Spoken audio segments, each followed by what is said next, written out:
Hey everyone, we are so excited you guys are here to join us today for our prenatal preparation series. Actually, and our next one is postpartum. But anyways, we're going to be talking today about the first and second trimester. By the way, my name is Dr. Jessica Lee, and this is Dr. Tiffany Bradley, and we are wellness chiropractors at Twin City Health here in Winston-Salem, North Carolina.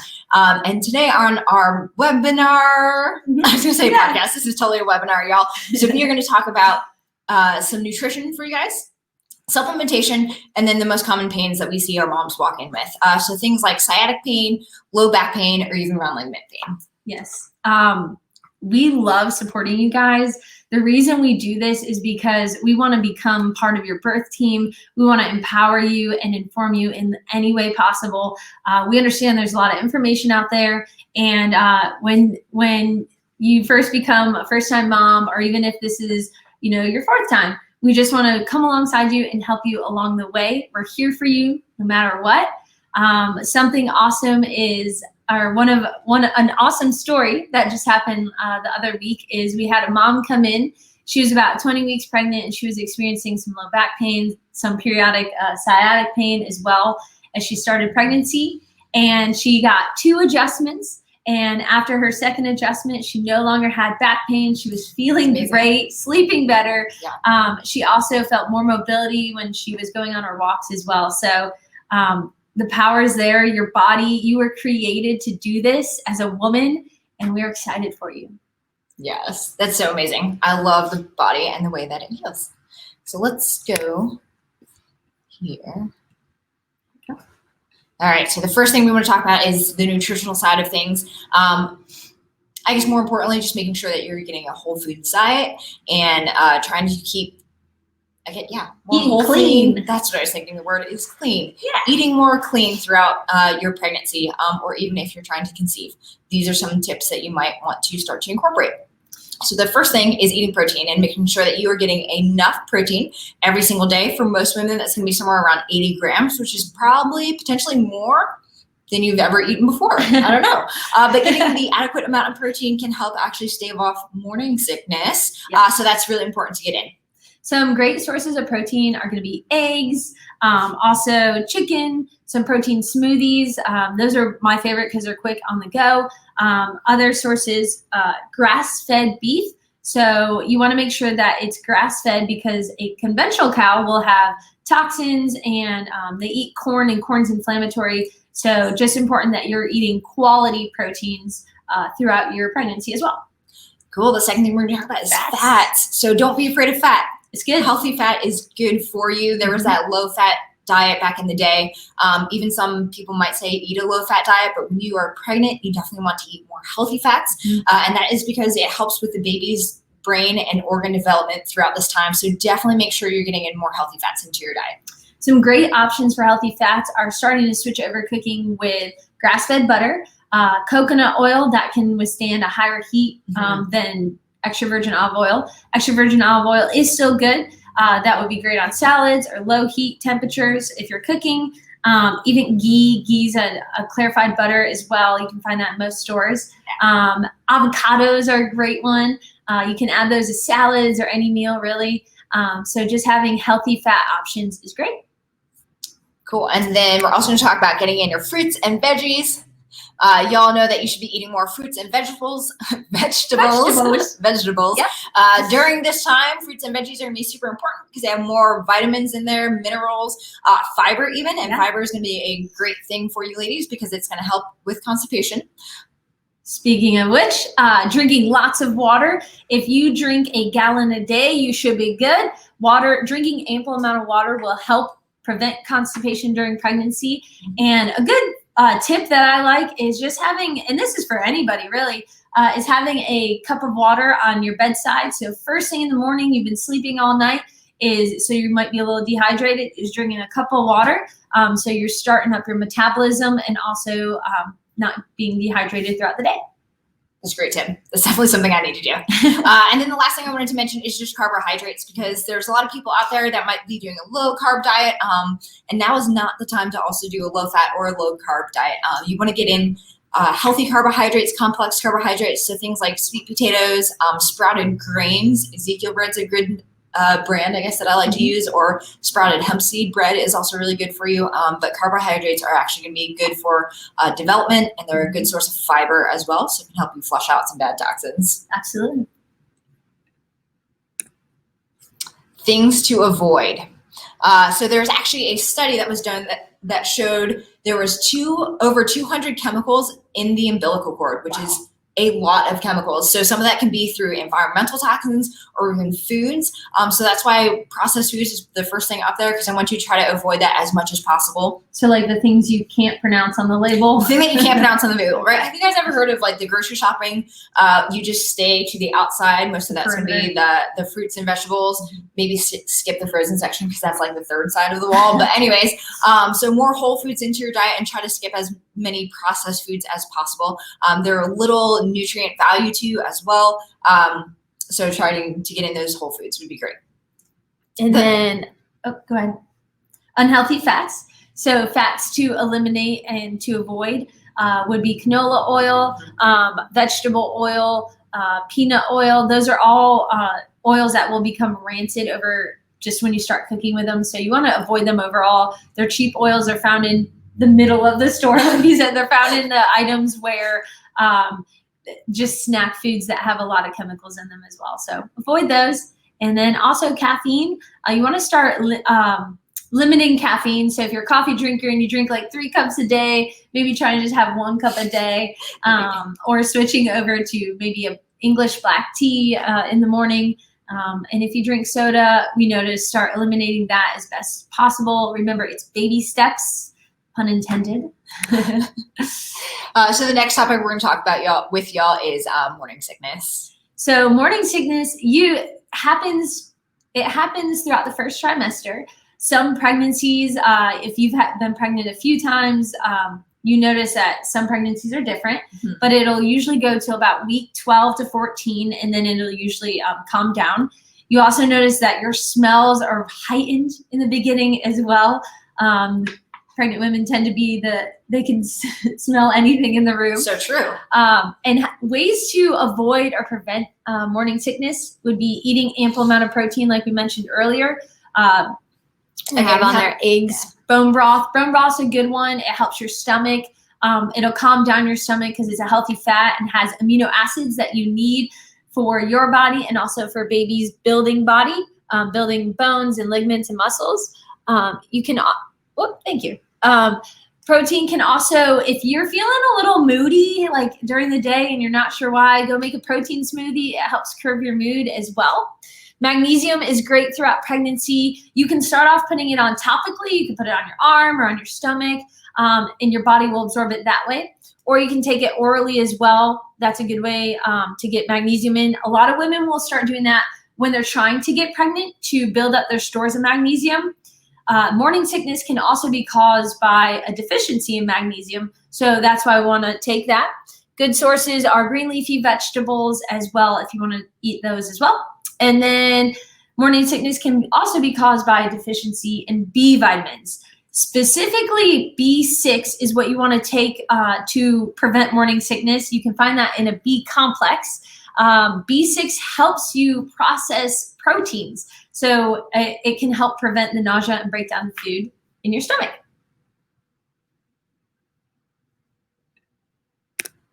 Also, I just want to make sure that you guys are just doing some super basic things in general, like eating a balanced diet, getting enough sleep, drinking enough water. You can always try those things. Even getting exercise and movement would be important to even help stave off morning sickness. Make sure you always have some snacks on hand with you as well. I think that could be super helpful. Maybe not taking your prenatal vitamin on an empty stomach would be helpful as well. Those bubbly or fizzy drinks can help you.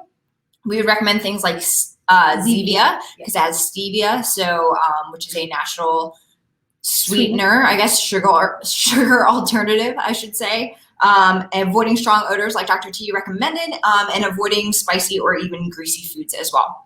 Some other things I have for you guys, remedies. So if you do experience morning sickness or are already experiencing it, the first one is going to be some acupressure points. So there's a blue dot, hopefully, I don't know if you all can see this, right here, blue dot on the inside of the ankle.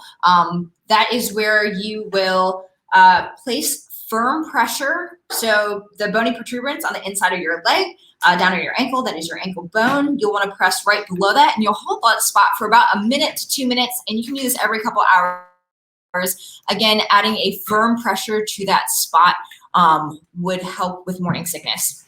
The other spot that I'm going to show you guys, I will flip back to my video, give me 1 second, is on your collarbone. And so it's going to be, you would find your, would you say fleshy spot, your fleshy notch right here, and then you go up on either side, that's your collarbone, right? You come down at about roughly a 45-degree angle to the fleshy spot right below the bone, and that is your other spot that you're going to do. Again, you would hold it. Some people actually say to cross your arms and hold that spot. Again, a firm pressure for about 1 minute or 2, or you can even like tap or thump that area. So both hands just tapping, thumping that area for about 1 minute or 2. Okay, and the last spot, you guys probably, I feel like a couple years ago, they used to have the bracelets that people would wear like on airplanes and so forth for motion sickness. So you can find that spot about 3 finger lengths down from your wrist or your palm. And then right below that, right in the center where you feel your tendons right there, or ligaments, you're going to hold, again, that spot for about 1 minute or 2, firm pressure. Yeah, you'll notice your hand kind of closes when you do it. But hold that, again, firm pressure there for about 1 minute or 2. And you can do this every few hours for yourself as well. So if you can't get a food or a snack or something like that, and you want to hold those spots, that'd be great. Some other recommendations I have for you guys would be, sorry, D on my screen. Tea, if you want to talk about teas, Dr. T. Yes, I'd love to. So teas, the ones we have listed here are peppermint and ginger. Ginger is great for nausea if you're experiencing nausea. And then another one that we like is dandelion root tea. That helps promote your liver function, which can help you digest your food better and you know that, help you digest better. And you could also use peppermint as an oil if you want to take a bath with peppermint oil if you're feeling nauseous and you're at home. So you could do that, or you could rub it on those little pressure points of your body as well. Did you mention ginger Yeah. tea? Okay. Prevents nausea and inflammation. And anti-inflammatory. And then the last thing is digestive enzymes right there in the middle. Digestive enzymes are really great for you, but specifically papaya or papaya enzymes, it has something in it called pepsin, which pepsin helps break down proteins through your body. So try adding in one of these remedies.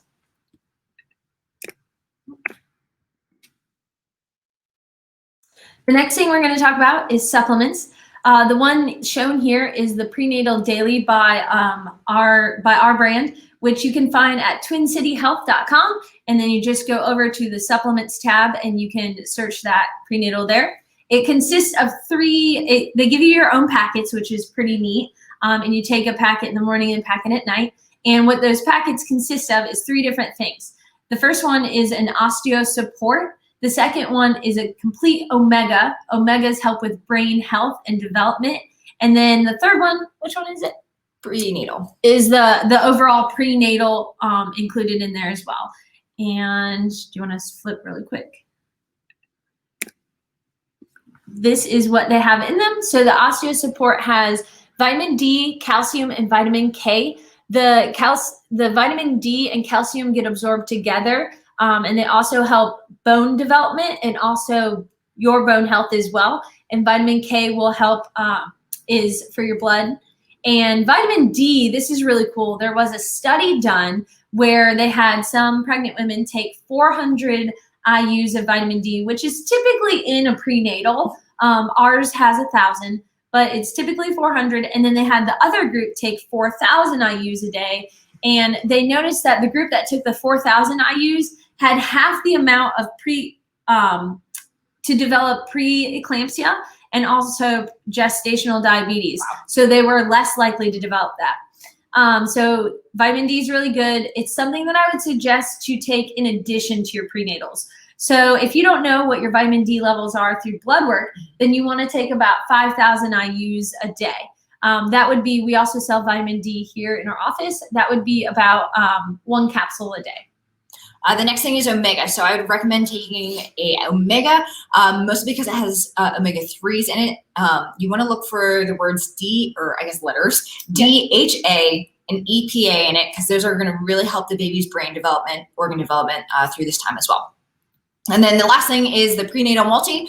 You'll have vitamin C in there, which is actually really great to boost your immune system. You can also get that through citrusy fruits. The vitamin B6, which Dr. T talked about earlier, just make sure it's a methylated vitamin B so your body can actually utilize it better. Folate, Dr. T, tell us about that one. So folate is also a B vitamin. It's B9 to be exact.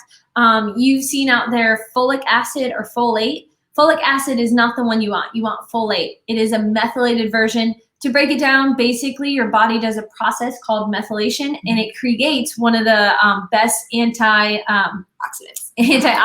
of your body. And it is common there is a gene mutation out there called MTHFR. If you know you have it, if you don't know you have it, you can find it through blood work. But it's safer just to take the folate, the methylated version. That way it's easier on your body. What's really cool is this also has the magnesium and the zinc. The zinc helps B vitamins get absorbed together and also helps support healthy immunity as well.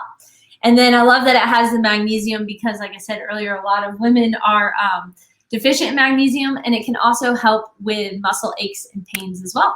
Speaking of those muscle aches and pains, Dr. T, all right, so we have some of the most common things that women come in for through the prenatal period, but even just in general. But anyways, sciatica, we have low back pain and round ligament pain. So we have moms that will come in, not always for wellness chiropractic care, but because they are experiencing pain through this pregnancy, whether it's in the first, second, or third trimester, we have moms of all varying weeks coming in.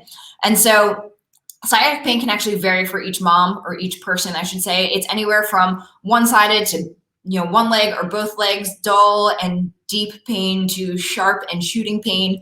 But that's sciatic for you, inflammation of that sciatic nerve. Women also come in with low back pain. So as we grow, we're having more pressure on our low back as we grow in the front. It's typical to start to feel pressure down in your low back. And then also round ligament pain. The round ligament is in the front where your leg kind of meets your torso, and the bottom of your belly will start to grow. And the round ligament is something that anchors your uterus down, and there's one on each side. And typically one side could actually get tighter than the other, and you can start to feel some deep pain in there, and it's usually in the front, or it could be sharp, but it's more so the round ligament. So let's talk about sciatica. Chiropractic care is probably one of the number one things that you could do to relieve sciatic pain, and making sure that you're going to a chiropractor that is Webster certified. We are both Webster certified. Webster is a technique primarily used in pregnancy. And what it does is it really helps open up the pelvic bowl. The idea is that you want your pelvis to be a bowl and not an oval, because this allows for healthy development and allows for a baby to move around, especially when, towards the end of pregnancy, when they want to become head down. So also in the picture at the top right, you can see the green part. Those are the nerves. That's your sciatic nerve. So as baby grows, baby can actually lay on your sciatic nerve, creating pain. Yes, ouch for sure. Other ways that sciatic pain can happen is the bone that it's coming out of that you see in the back. So that's right there. Yep. That is your sacrum. Sometimes that can tilt or get stuck. When that gets stuck, the chiropractic adjustment is something that can help create that mobility again and take the pressure off the nerve. And then we also work on a ligament associated with that bone as well to allow it to move. I don't think it's in there. It's your It's like right there. Yes, it's right there. That is going to be your sacral ligament to help the mobility of your sacrum.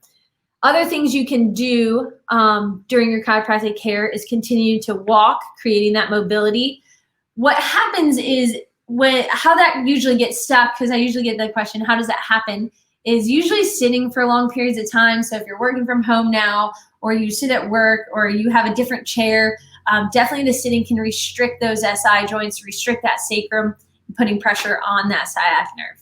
I was going to say sciatica is actually, for most women in pregnancy, just a temporary condition, mostly due to weight changes through this period, which you want to be gaining weight, so that is A-okay. But weight changes, maybe a change in your center of gravity because the baby is shifting from one side to the other and you're carrying more of your center of gravity up front. You would even have fluid retention can cause sciatic pain, muscle tightness and tension, which we've all experienced before, but that muscle tension can create some sciatica. So let's actually go through a stretch that you guys can do to help relieve sciatic pain.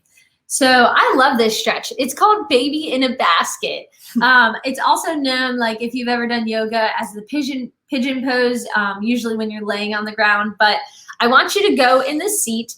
So as you can see, she is in the, it's okay. There we go. She's in the seat. Yeah, now you can see the mouse. With her leg crossed over her other knee. And so that is the one, that would be her left leg. That's the side she's working on and stretching. She's stretching that left glute. So she leans forward, and when she leans forward, she creates more of a stretch in that left glute. And so it helps, the specific muscle it's working on is the glute and the piriformis. If the piriformis gets too tight, it can put pressure and squeeze the sciatic nerve as well. So multiple components, but just making sure you're freeing up all the places the sciatic nerve can get impinged. So the second thing I want to talk about is just foam rolling. You'll want to foam roll, like Dr. T is talking about, your piriformis or your glute muscles would be super important. Also your hamstrings though, because if your hamstrings get tight, this is the muscle right below your glute. If that gets tight, it can pull on the low back and the sciatic nerve. And then even your quads. Foam rolling is something I would recommend only probably doing your first and second trimester due to you growing, gaining weight, and it would be hard to roll around on the floor during your third trimester. But it's about, I don't know, 6 or 7 inches in diameter. You'll see them at most gyms. You can even get it at TJ Maxx, but a super easy tool to use to help relieve muscle tension throughout your body. And then the last thing is a prenatal massage. So you deserve it. You definitely deserve it. Go get a prenatal massage throughout your pregnancy if you'd like. There are definitely some here in town that are certified in prenatal massage. We don't have it listed on that slide, but also if you do yoga, continue to do yoga. As you can see, we have some yoga stretches here. Yoga is going to help relieve sciatic pain and low back pain. There are prenatal yoga instructors out there. So low back pain, pertaining specifically to the low back, the first one is the child's pose, only recommended to do in the first trimester.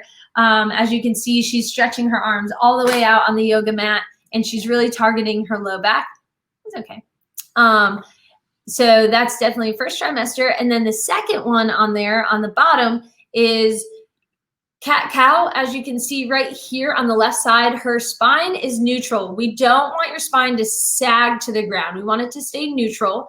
This is the position where you're going to take a deep breath in. And then in the second picture, she rounds her back.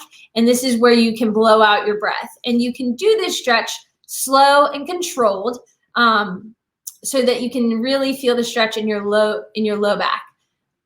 And the other one is dip the hip figure 8 stretch.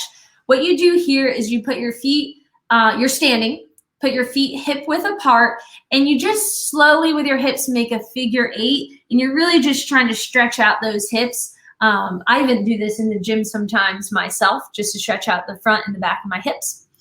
And then the last thing is kinesiology tape. So KT tape is called kinesiology tape.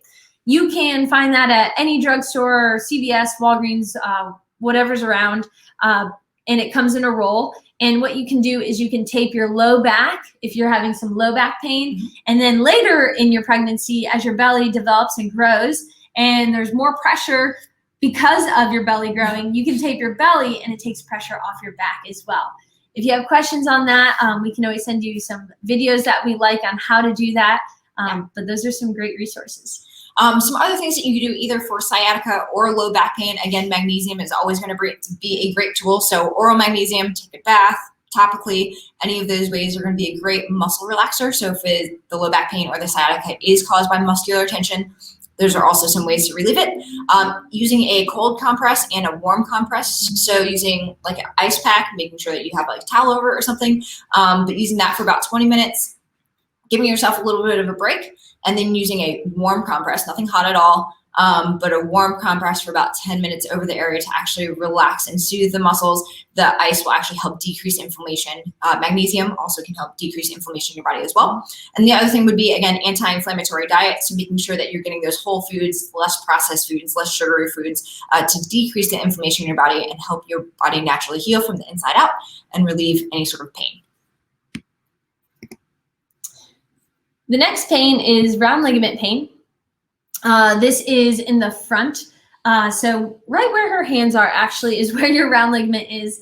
And it anchors on both sides, your uterus to your pubic bone. And what you'll feel is sometimes you'll feel sharp pain, but it's a very pinpoint pain in those areas. And how you can relieve it is, even if you're not experiencing it in the moment, first thing when you wake up, and you're laying there on your side or maybe lay on your back for just a couple seconds, massage that area. That brings blood flow to the area, that loosens it, and then you can get up and start walking around and you'll have less pain because of that massage there as well. This is also something we release in the adjustment at the office. We'll do a round ligament release during the Webster's adjustment as well. And then our resources for y'all. We love to resource you guys with things. Think it's super powerful and important. Do you want to hold up the book? Yeah. Okay. So the first one we're going to talk about is the Mama Natural book. It's a week-by-week guide. I show you this because we actually have this here in our office. If you want to check it out, they have great birth plans in there. But just know we have a library here. You can ask us and you can check out anything. So also the book goes through certain things like diet and nutrition, stuff like that. She talks about toxins and beauty things.